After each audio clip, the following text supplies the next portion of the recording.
Selain donatur dilarang ngatur. Benar. Kenapa kamu Nggak berpikir jargon ini tuh Lucu aja sih nyebut ini kayak selain donatur dilarang ngatur. Itu sebenarnya berlaku untuk gak cuma pasangan ya, termasuk kayak ke follower dan netizen yang negatif kan kadang-kadang suka ngatur kan. Harusnya dia bajunya gini, harusnya dia gini, harusnya dia gini. Siapa loh? Gitu loh. Siapa loh?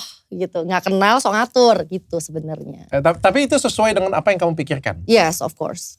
Sesuai Iya, dengan kamu pikirkan. sesuai. Termasuk dengan pasangan juga? Iya dong dok. Sebenarnya tuh donatur tuh cuma istilah donatur kita sebutnya. Cuman kalau ke pasangan maksudnya itu kalau dia tidak memberikan kontribusi apapun, ya jangan mau diatur dong.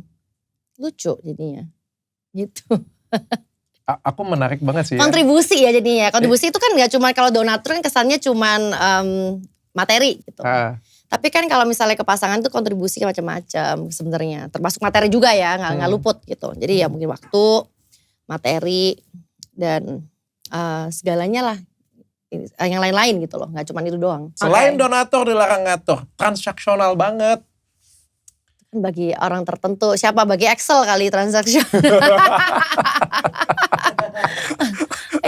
Itu orang yang terlalu pikirannya terlalu shallow itu mungkin merasa transaksional. Sebenarnya nggak seperti itu dok. Sekarang gini dok, kalau ada orang yang tidak ada kontribusi di hidup dokter, dokter perempuan ya tapi ya, terus udah nggak kontribusi, datang nih, ucuk mau ngatur.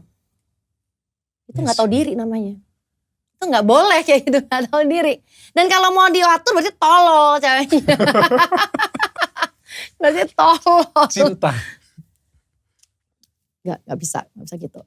Dok, yang namanya cinta itu bisa berkembang.